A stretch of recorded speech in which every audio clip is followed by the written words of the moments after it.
The blood-soaked letter trembled in Matthew Xavier's calloused hands as he stood at the edge of the dusty Colorado Trail, the setting sun casting long shadows across the rugged landscape of 1875.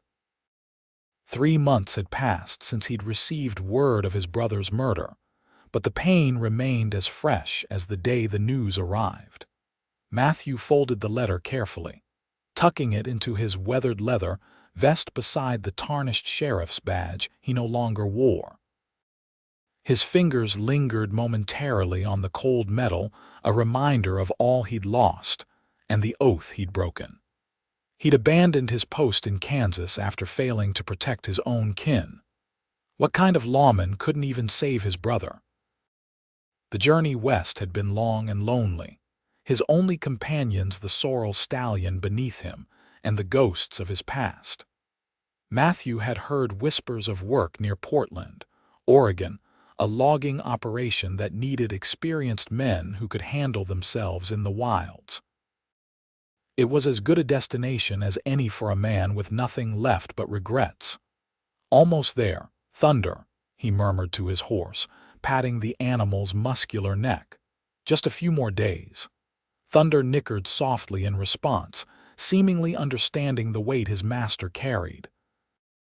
The horse had been with Matthew through it all, the gunfights, the long nights of patrol, and now this aimless wandering. When everything else had been stripped away, Thunder remained faithful. Matthew made camp as darkness fell, building a small fire beneath a canopy of stars. He ate a meager meal of beans and jerky, washing it down with coffee so strong it could stand a spoon upright.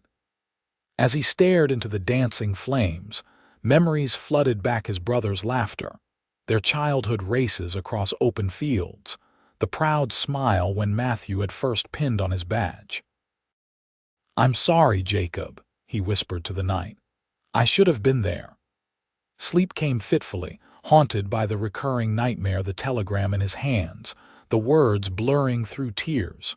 "Jacob Xavier murdered, stop, suspected outlaw gang headed west, stop." He'd wake with a start, hand instinctively reaching for his Colt revolver before reality settled back in.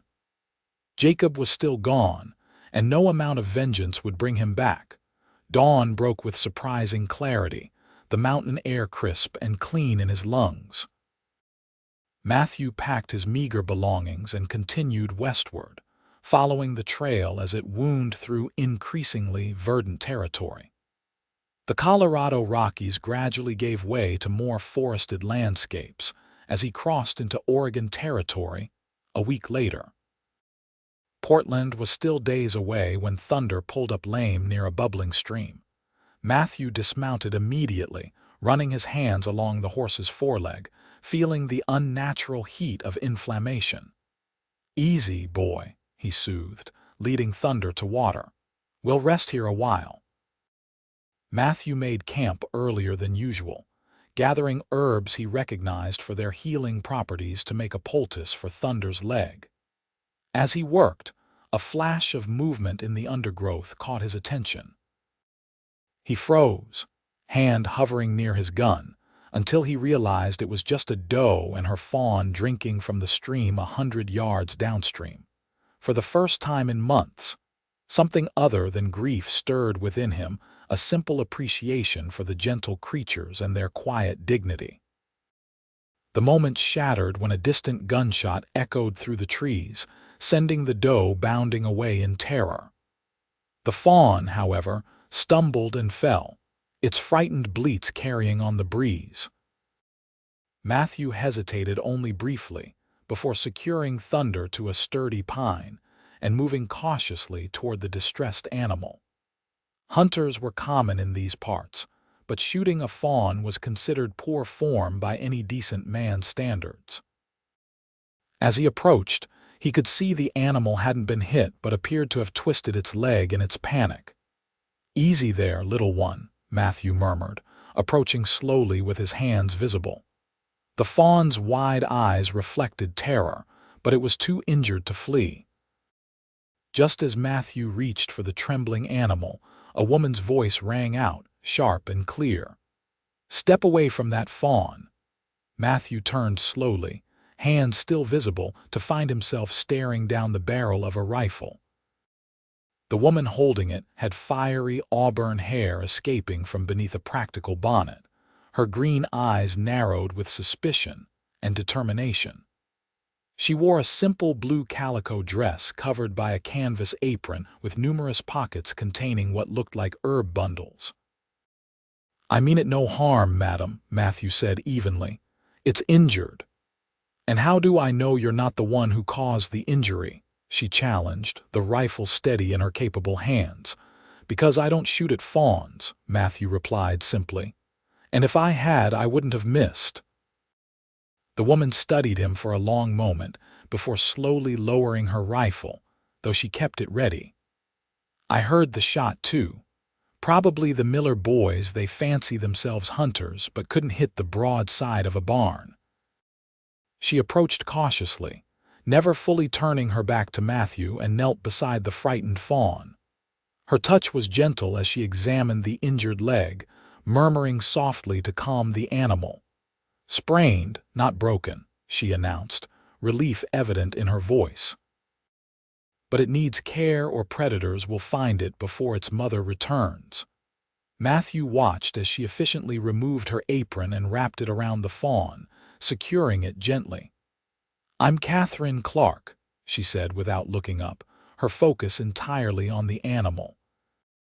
"My cabin's about half a mile east of here. I'll care for this little one there."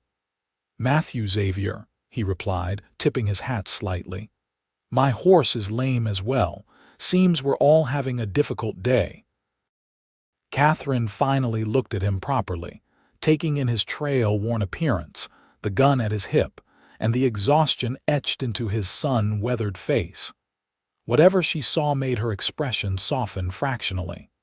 "Bring your horse to my place," she offered after a moment's consideration. "I've herbs that might help, and you look like you could use a proper meal." Matthew hesitated. He'd avoided human company since leaving Kansas, finding solitude preferable to prying questions and pitying glances.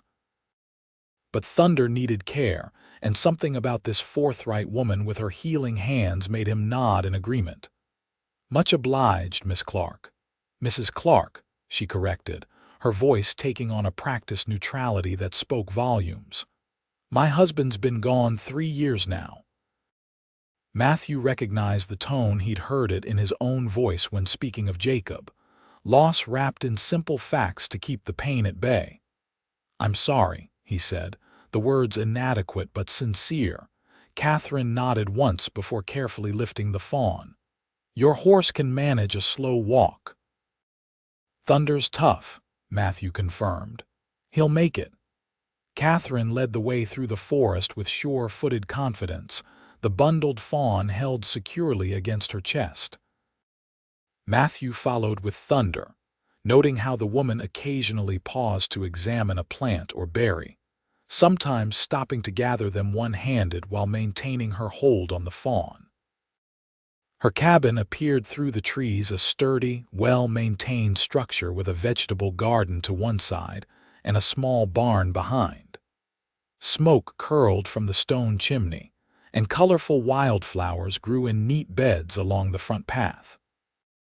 It was a place created with care and purpose, a stark contrast to the temporary camps and rented rooms that had been Matthew's existence for months. "The barn has a clean stall for your horse," Katherine said, nodding toward the structure. "Bring him there after I've settled this little one." Matthew watched as she disappeared into the cabin, then led Thunder to the barn. Inside, he found it meticulously organized, with garden tools hanging in precise order, feed bags stacked neatly, and a milk cow contentedly chewing in one stall. Thunder whickered appreciatively at the fresh hay in the empty stall, seemingly sensing this was a place of care.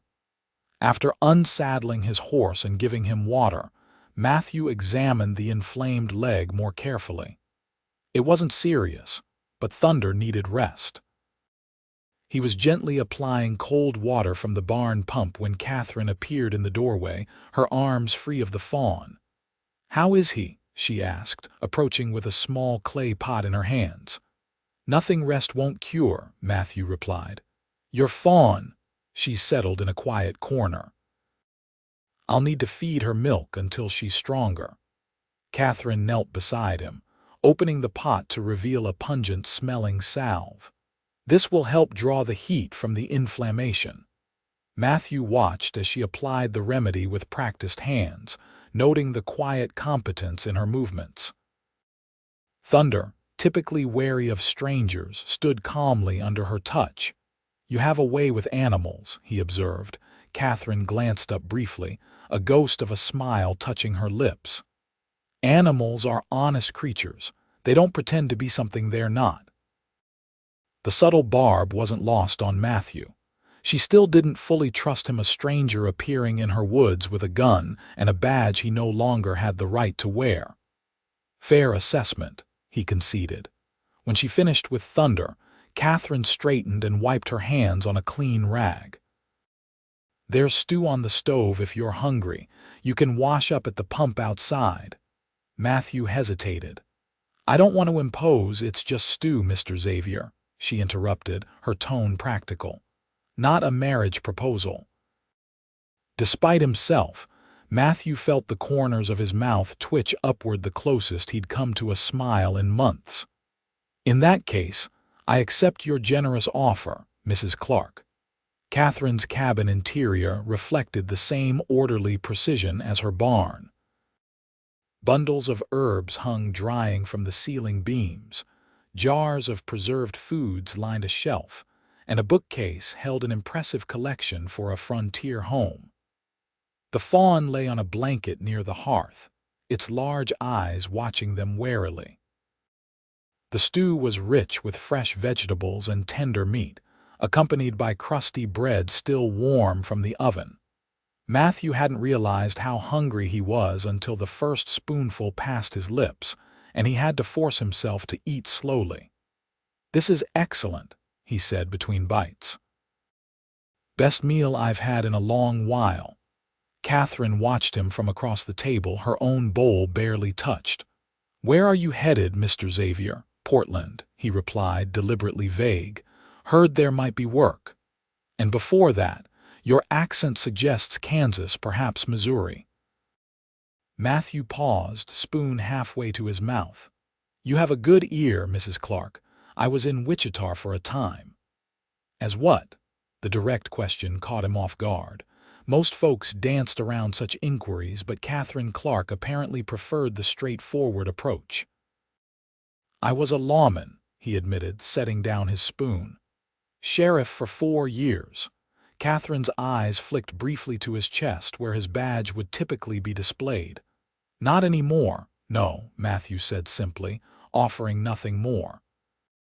Katherine seemed to recognize the boundary he'd established and nodded once. "Well, Sheriff, you're welcome to stay in the barn loft until your horse heals. In exchange, I could use help with some repairs around the place." "Just Matthew, please," he corrected, the title sheriff feeling like salt in a wound. "And I accept your offer. It's more than fair." As twilight descended, Katherine checked on the fawn again, carefully feeding it milk from a cloth-wrapped finger. Matthew watched from a respectful distance, struck by the gentle determination in her actions. "Will it survive?" he asked softly. Katherine corrected. "And yes, I believe she will. The leg will heal, and she's young enough that her mother might still accept her when she's ready to return to the wild." "You've done this before." Katherine nodded, stroking the fawn's soft head. "Many times. Animals find their way to me somehow. My father was a doctor in Portland before consumption took him. He taught me about healing from the time I could walk." "And your husband?" Matthew asked before he could stop himself. Katherine's hand stilled momentarily. "Daniel was a trapper. He went north with a fur expedition in '72 and never returned. Search party found his canoe smashed on rocks in the Columbia River. His body was never recovered. She delivered the facts with practiced detachment, but Matthew recognized the carefully controlled grief beneath her words. He'd heard it in his own voice too many times. "I'm sorry," he said again, the inadequacy of the words weighing on him. "Life in the territories demands its price," Katherine replied, resuming her gentle stroking of the fawn. "We all pay it eventually." Matthew nodded silently, understanding all too well the truth in her statement. That night, stretched out on clean hay in the barn loft, Matthew slept better than he had in months. Perhaps it was the security of solid walls after weeks under the open sky, or thunder's contented snuffling below, or simply the unexpected comfort of human connection, however tentative. Morning came with golden light streaming through the barn slats and the sounds of Katherine milking her cow. Matthew descended from the loft to find her filling a bucket with creamy milk, her movements efficient and practiced. "Good morning," she greeted without looking up. "Eggs and coffee in the cabin when you're ready. I've already fed our fawn patient." "Our patient?" Matthew questioned with raised eyebrows. Katherine glanced at him then, a challenge in her green eyes. "You found her first, didn't you? That makes her partially your responsibility." Matthew couldn't argue with her logic, nor did he particularly want to. There was something strangely comforting about having a purpose again, even one as simple as helping nurse an injured fawn. After breakfast, Katherine outlined the repairs she needed: a leaking roof patch, fence mending, and a stubborn pump that needed attention. Matthew set to work immediately, grateful for the physical labor that kept his mind occupied. By midday, he'd fixed the pump and was working on the roof when he heard Katherine call his name. She stood in the yard below, the fawn hobbling cautiously beside her on 3 legs, the injured one held carefully off the ground. "Look who wanted some fresh air," she announced, her face illuminated with quiet pride. Matthew climbed down from the roof, wiping his hands on his pants before approaching slowly so as not to startle the animal. "She's looking stronger already." "Animals heal quickly with proper care," Katherine replied, kneeling to check the fawn's splinted leg. "As do most living things, given the right conditions." Matthew watched the gentle examination, struck by the contrast between Katherine's capable strength and her tender touch. She was unlike any woman he'd encountered before, neither the saloon girls with their practiced charms nor the prim town ladies with their judging eyes. Katherine Clark simply was who she was, unapologetically competent and fiercely independent.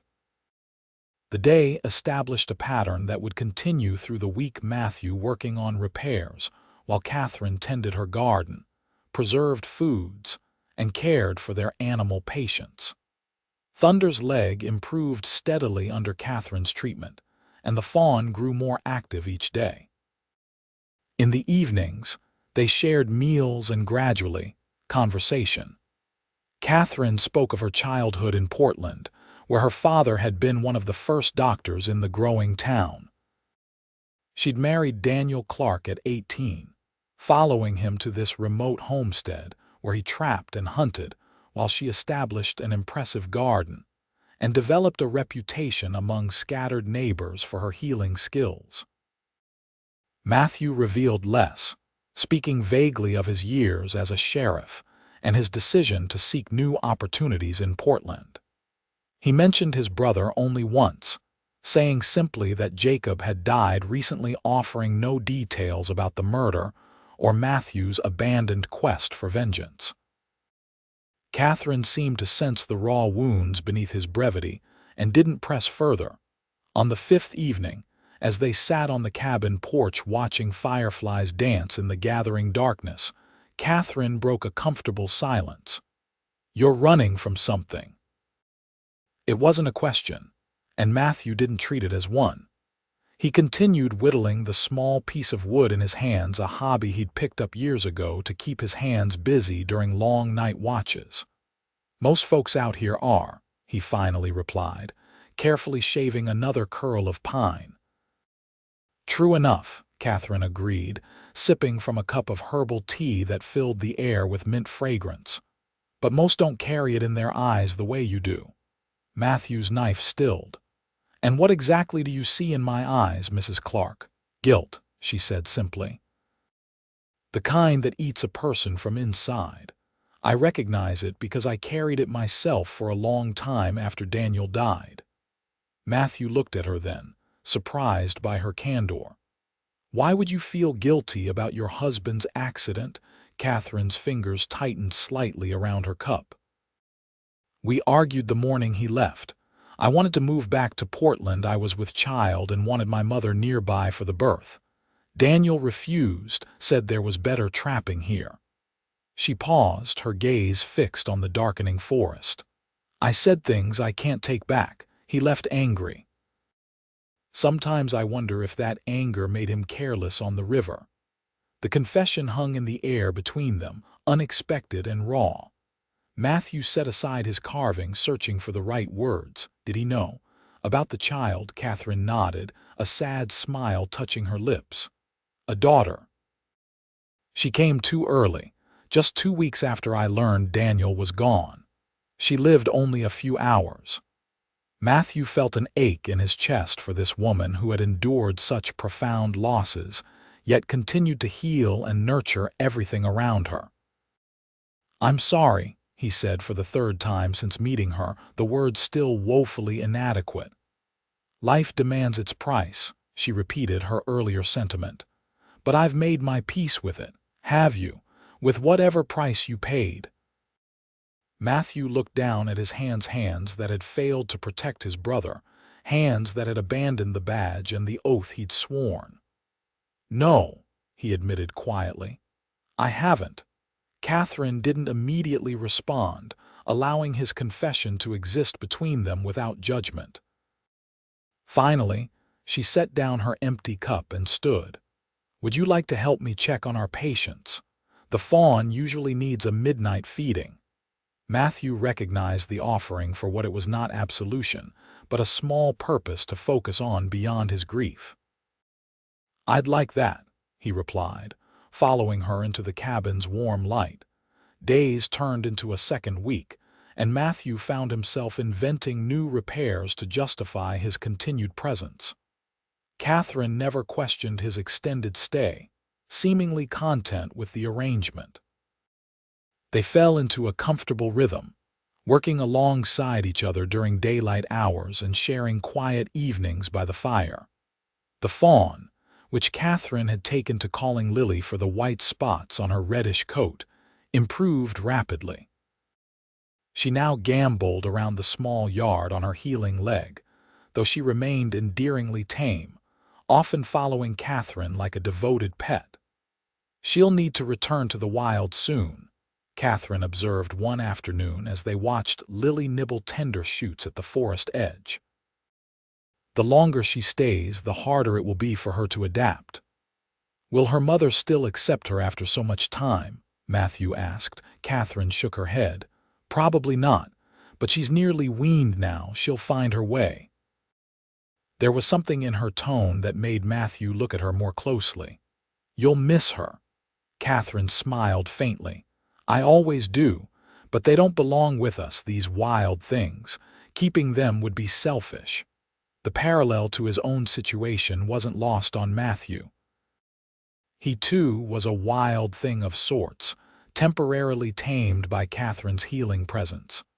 Soon enough, he would need to continue to Portland, to whatever future awaited him there. The thought brought an unexpected hollowness to his chest. That evening, as Matthew chopped wood for the kitchen stove, a rider approached the cabin, the first visitor since his arrival. The man, middle-aged with a weather-beaten face beneath a battered hat, pulled up his horse and called a greeting. "Afternoon, Katherine. Saw smoke from your chimney and thought I'd check in." Katherine emerged from the garden, wiping soil from her hands. "Hello, Frank.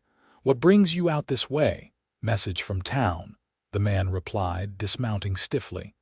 "Doc Peterson's asking if you've got any more of that willow bark tincture. His wife's rheumatism is acting up something fierce." "Of course," Katherine nodded. "I'll prepare some." She turned to Matthew, who had set aside his axe, and approached. "Matthew, this is Frank Miller. He runs the general store in Oak Ridge." "Frank, this is Matthew Xavier, a traveler heading to Portland." Frank eyed Matthew with the natural suspicion of a small-town shopkeeper toward strangers, taking in the gun at his hip and his capable stance. "Portland, eh? Passing through or staying on?" "That remains to be seen," Matthew replied evenly, offering his hand. "Mrs. Clark kindly allowed me to rest my horse here for a spell." Frank shook the offered hand briefly. "Katherine's always had a soft spot for strays," he commented, his tone making it clear he included Matthew in that category. Katherine shot Frank a warning look before inviting him inside for coffee while she prepared the tincture. Matthew returned to his wood chopping, but he couldn't help noticing how Frank lingered for nearly an hour, his voice occasionally drifting through the open window as he updated Katherine on town gossip. When Frank finally departed, Katherine emerged looking slightly irritated. "Sorry about that," she said, joining Matthew as he stacked the split wood. "Frank fancies himself the town crier." "No apology needed," Matthew assured her. "It's your home." Katherine lifted an eyebrow. "Frank also fancies himself a potential suitor despite my repeated disinterest." Matthew fought an unexpected surge of satisfaction at this information. "Can't blame a man for trying," he said carefully, keeping his tone neutral. Katherine gave him a shrewd look, but changed the subject. "Frank mentioned there's a new logging operation starting near Portland. They're hiring experienced men." "Is that so?" Matthew continued stacking wood, avoiding her gaze. "He also said there's been trouble lately, a group of men robbing travelers between here and Portland. The sheriff in Oregon City is investigating." This caught Matthew's attention. "What kind of men?" "Former Confederate soldiers, according to rumors. 3 or 4 of them, led by someone called the Colonel." Katherine watched him closely. "Frank said they killed a man near Salem last month, shot him down over the contents of a saddlebag." Matthew's hand stilled on the wood. "Did he mention a name? The victim? Johnson or Johnston, something like that." Relief and disappointment mingled oddly in Matthew's chest. Not Jacob's killers, then. His brother's murderers had likely continued south or east, not north to Oregon. "Why did that matter to you?" Katherine asked perceptively. Matthew hesitated, then decided she deserved some truth after her kindness. "My brother was murdered by outlaws 3 months ago. That's why I left Kansas. I thought, for a moment." "You thought they might be the same men," Katherine finished for him, understanding dawning in her eyes. "That's why you're really heading to Portland, isn't it? Not for work, but because you're tracking them." "I was," Matthew admitted, setting down a log with more force than necessary. "But I lost their trail in Colorado. Now I'm just trying to figure out what comes next." Katherine was silent for a long moment, her gaze steady on his face. "Vengeance won't bring him back, Matthew." "I know that," he said sharply, then immediately regretted his tone. More quietly, he added, "I know, but justice might help me sleep at night." "And if you find them, what then?" Matthew had asked himself the same question countless times on the lonely trail west. "I don't know any more," he admitted. "When I first set out, I was certain I'd kill them all. Now—" He trailed off, looking around at the peaceful homestead that had somehow become a sanctuary. "Now I'm not so sure what justice looks like." Katherine stepped closer, placing a hand on his arm the first time she deliberately touched him outside of passing dishes at meals. "That uncertainty is a good thing, It means you're healing." Matthew looked down at her hand on his sleeve, then up to her face open and honest in the afternoon light. Something shifted between them in that moment, a barrier falling away. "Am I?" he asked softly. "Healing?" "Yes," she said simply. "We all do, eventually. Even when we think we can't."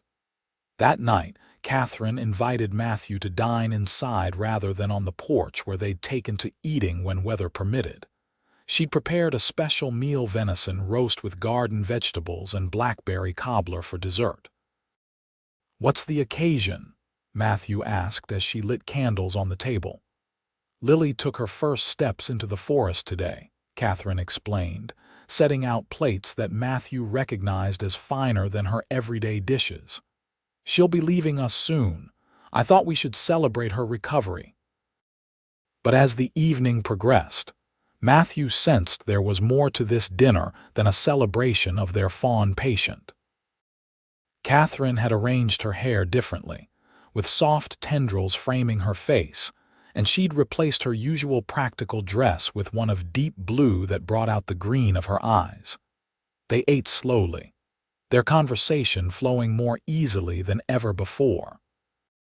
Katherine shared childhood stories of growing up in Portland during its early days, and Matthew found himself reciprocating with tales of his youth in Missouri, harmless, happy memories that had been overshadowed by grief for too long.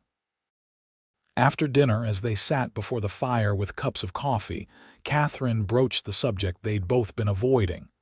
"Thunder's leg is fully healed now." Matthew nodded slowly. "Yes, thanks to your care."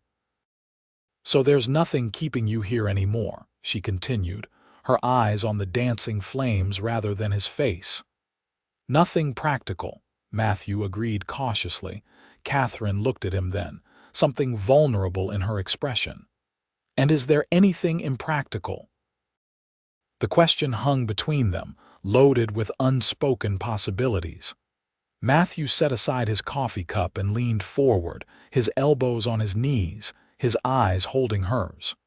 "There might be," he admitted quietly, "if I'm not misreading things." A faint blush colored Katherine's cheeks, but she didn't look away. "You're not." The simple confirmation sent warmth spreading through Matthew's chest. He moved carefully, giving her time to withdraw if she wished, until he was seated beside her on the small sofa. "Katherine," he began, her name feeling different on his tongue now, more precious somehow. "I don't have much to offer. I'm still broken in ways I don't fully understand." "Do you think I don't know that?" she asked softly. "I've seen your nightmares when you doze in the sun. I've watched you reach for your gun at sudden sounds. I know what broken looks like, Matthew." She placed her hand over his, her touch warm and steady. "I also know what healing looks like."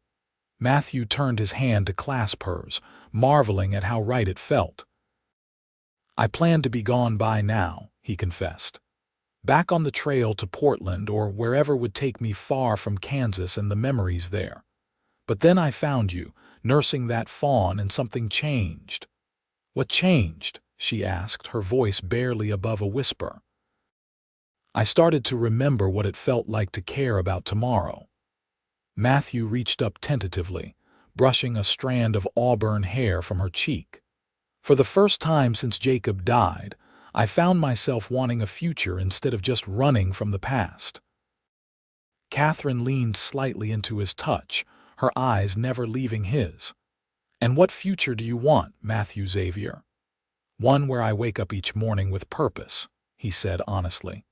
"Where I build something lasting instead of just wearing a badge and upholding other people's laws. One where, perhaps, I'm not alone." He paused, gathering courage for his next words. "One that might include you if you'll have me." Katherine's free hand came up to cover his against her cheek.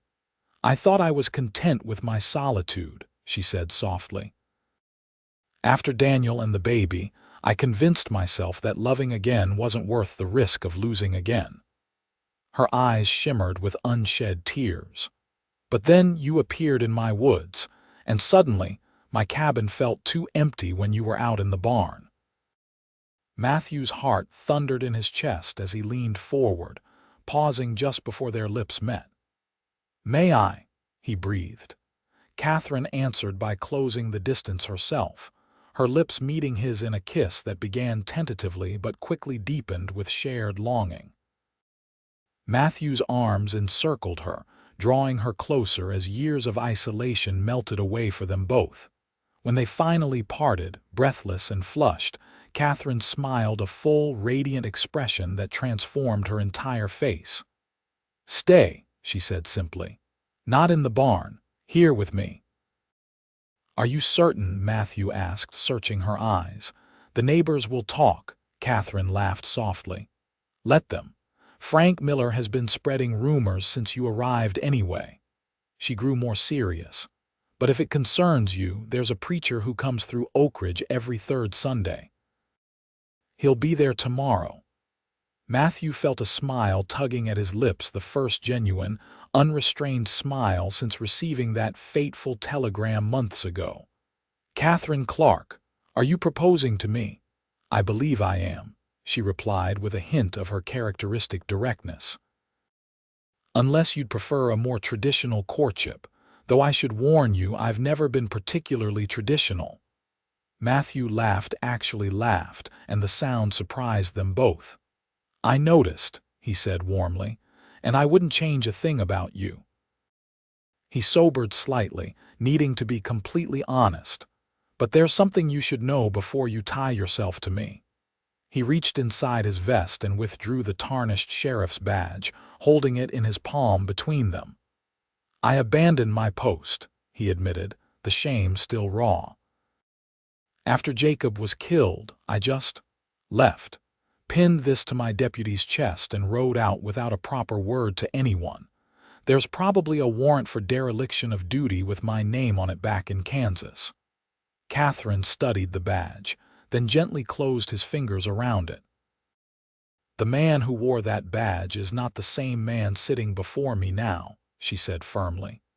"We've all done things we regret when grief blinds us. What matters is who you choose to be moving forward." "And who is that?" Matthew asked, genuinely curious about how she saw him. "A man learning to live again," Katherine replied without hesitation. "A man who stops to help injured creatures, who fixes what's broken, who looks at me like I'm something precious." Her hand tightened around his. "A man I could build a life with if he wants the same."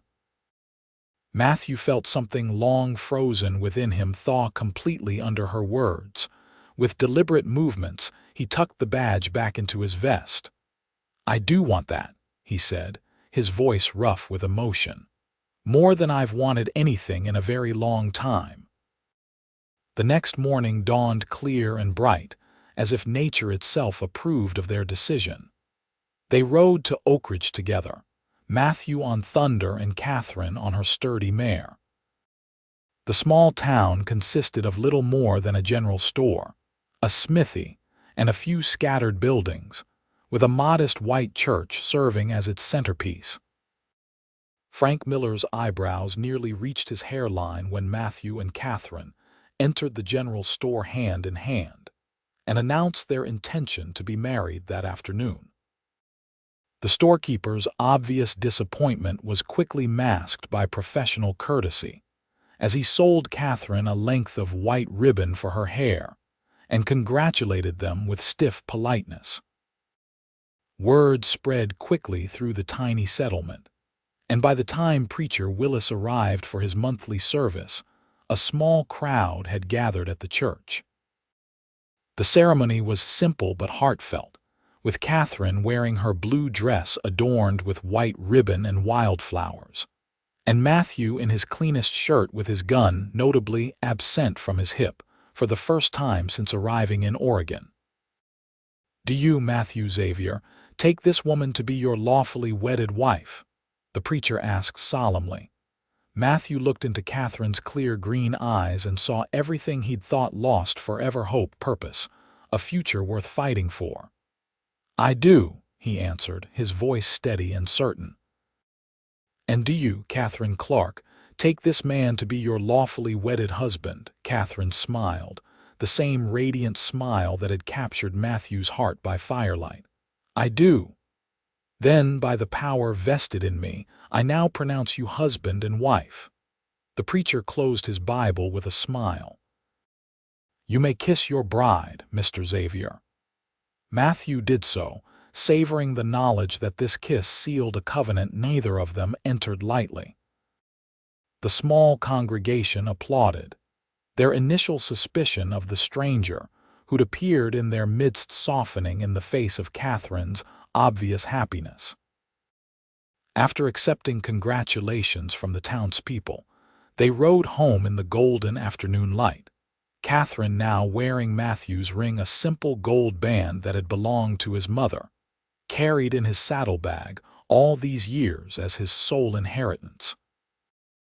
As they approached the cabin, Matthew spotted movement at the forest edge. Lily, their fawn patient, watching them with alert eyes.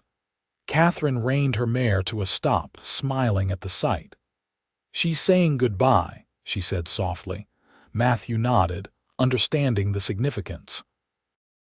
"She's ready to return to the wild, as it should be." Catherine turned to him, her eyes bright with emotion. "Some creatures are meant to roam free, others find their way home." "And which am I?" Matthew asked, reaching across to take her hand. "Both," Catherine replied with certainty. "You needed to roam to find your way here to me. And now you're home."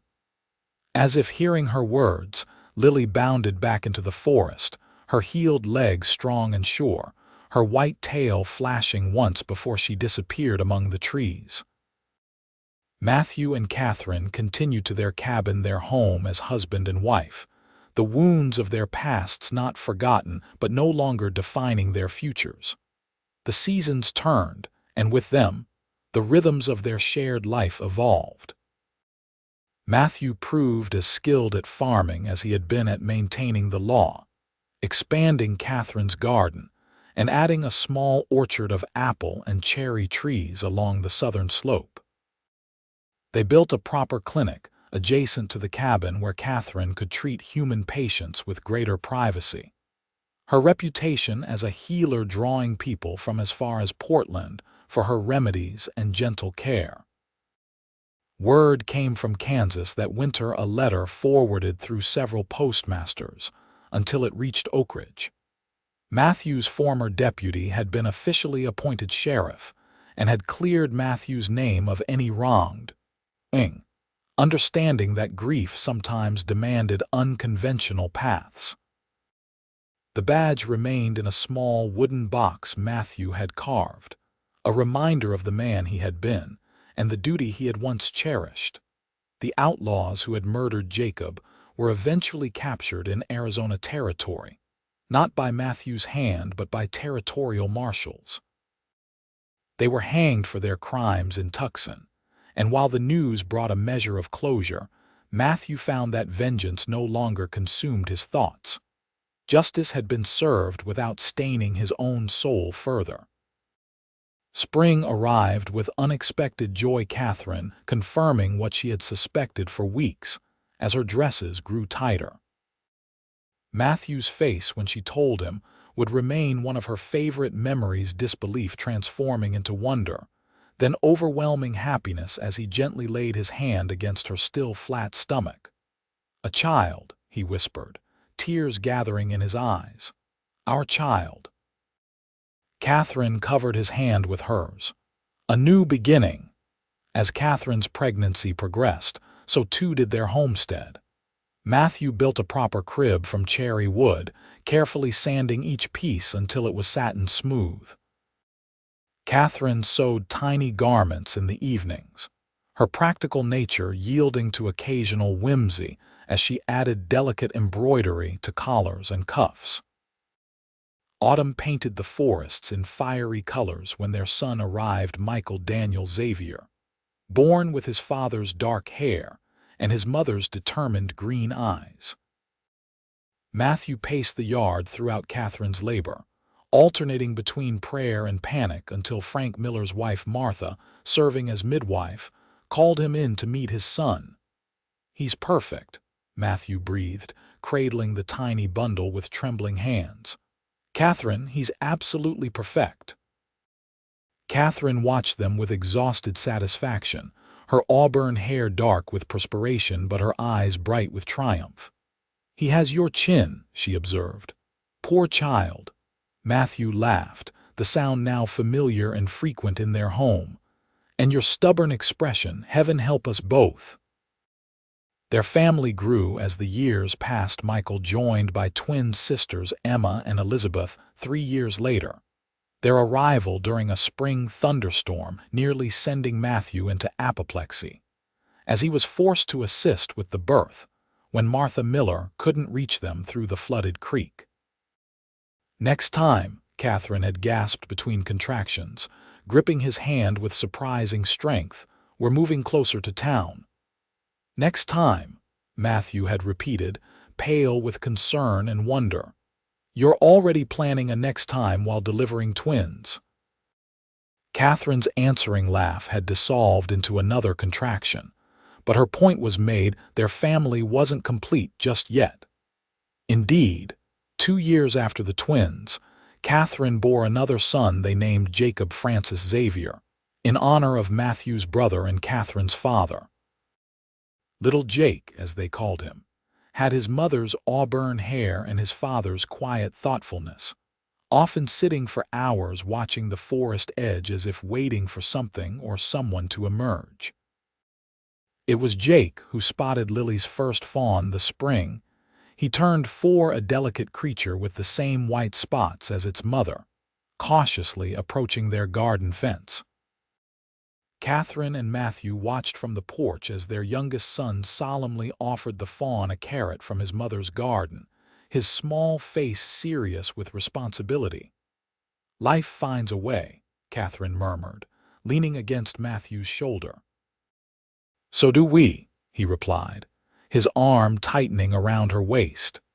10 years after Matthew had stumbled upon Katherine nursing an injured fawn, their homestead had transformed into a prosperous farm with a respected clinic that served 3 counties.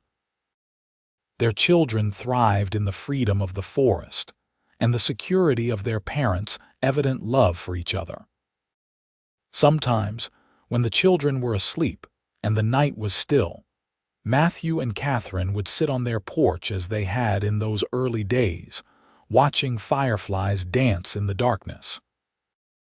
On one such evening, as they celebrated their 10th wedding anniversary with cider from their own apples, Matthew took Katherine's hand and pressed a kiss to her palm.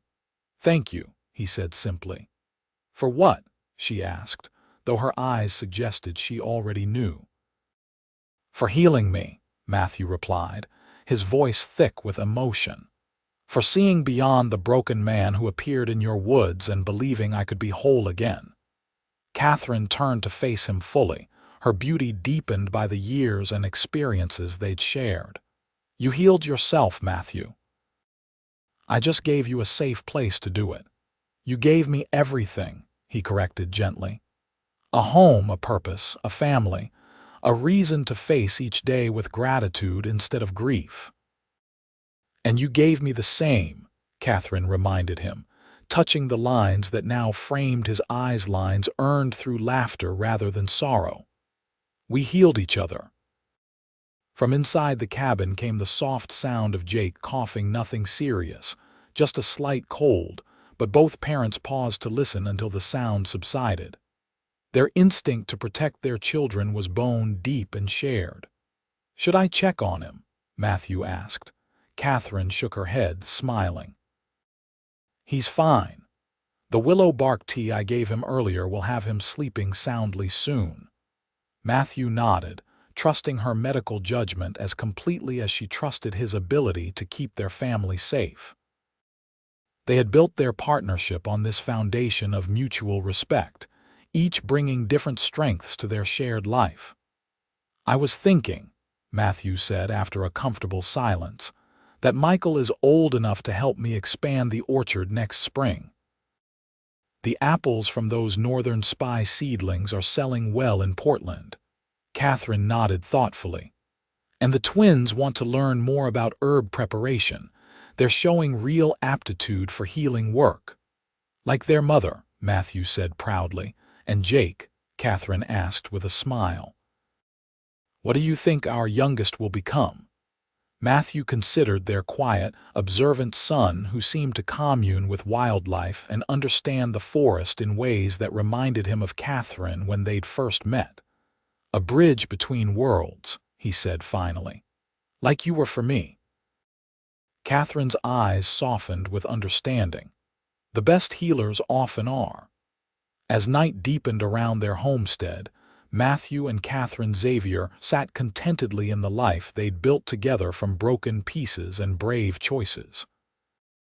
The wounded cowboy who had once wandered aimlessly with grief, as his only companion had found not just healing but wholeness in the arms of a woman strong enough to mend what was broken in herself and others. And in the forest beyond their land, a doe with distinctive white markings led her fawn to the edge of the clearing close enough to be seen, but far enough to remain wild and free, a living reminder that with proper care and patience, even the most grievous injuries could heal, leaving strength where once there had been only pain. Matthew drew Katherine closer as darkness embraced their home, grateful beyond words for the day he had found her nursing an injured fawn back to health, the day his own healing had truly begun. Tomorrow would bring its own challenges and joys, but they would face them together, their love a sanctuary built from understanding, forgiveness, and the courage to begin again.